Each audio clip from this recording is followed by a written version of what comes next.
दोस्तों, Allahabad high court ने audio recording पर अपना एक बहुत ही अहम फैसला दिया है और कहा है कि अब सभी तरह की ऑडियो रिकॉर्डिंग को सबूत के तौर पर कोर्ट में स्वीकार किया जा सकता है। इलाहाबाद हाई कोर्ट ने पिछले वीक अपने अहम फैसले में कहा है कि दो आरोपी व्यक्तियों के बीच टेलीफोनिक बातचीत को अवैध रूप से रिकॉर्ड करने पर भी सबूत के रूप में कोर्ट में पेश किया जा सकता है। आज हम बात कर रहे हैं case Mahant Prasad Ram Tripathi versus state of UP case के बारे में। और इस केस की सुनवाई जस्टिस सुभाष विद्यार्थी की बेंच कर रही थी। ये मामला था आरोपी महंत प्रसाद राम त्रिपाठी का, जिसे की ट्रायल कोर्ट ने भ्रष्टाचार निवारण अधिनियम के तहत दर्ज किए गए मामले में रिहा करने के लिए मना कर दिया था और उसी अपील पर हाई कोर्ट अब सुनवाई कर रही थी।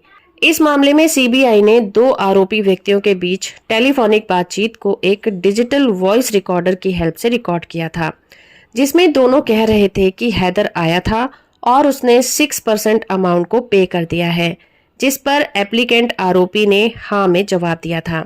एप्लीकेंट ने इस आधार पर सीआरपीसी के सेक्शन 227 के तहत खुद को बरी करने की मांग की थी कि डिजिटल वॉइस रिकॉर्डर पर रिकॉर्ड की गई टेलीफोनिक बातचीत एविडेंस के रूप में एक्सेप्ट नहीं की जा सकती, क्योंकि सीबीआई ने इसे अवैध तरीके से रिकॉर्ड किया है।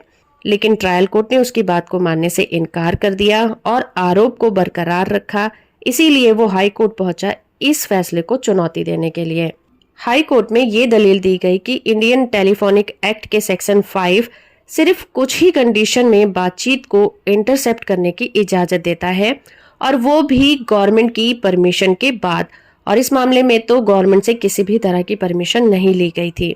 हाई कोर्ट ने सभी फैक्ट्स पर गौर किया और कहा कि ये बातचीत डिजिटल वॉइस रिकॉर्डर नामक की एक डिवाइस के द्वारा रिकॉर्ड की गई थी और ऐसी रिकॉर्डिंग को इंटरसेप्ट नहीं कहा जा सकता। ऑनरेबल हाई कोर्ट ने कहा कि किसी भी सबूत को कोर्ट में इस आधार पर एक्सेप्ट करने से इनकार नहीं किया जा सकता कि वो सबूत अवैध तरीके से प्राप्त किया गया है। इसीलिए दो आरोपियों की बातचीत को इंटरसेप्ट किया गया था या नहीं किया गया था, वो कानूनी था या गैर कानूनी था, क्या है क्या नहीं है, ये देखना ज्यादा जरूरी है कि सबूत क्या कहता है।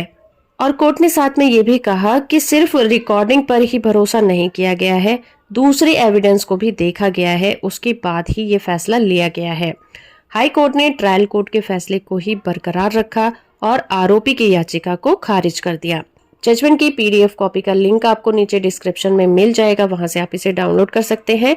वीडियो इन्फॉर्मेटिव है तो आप इसे लाइक, शेयर और चैनल को सब्सक्राइब करना बिल्कुल मत भूलिएगा।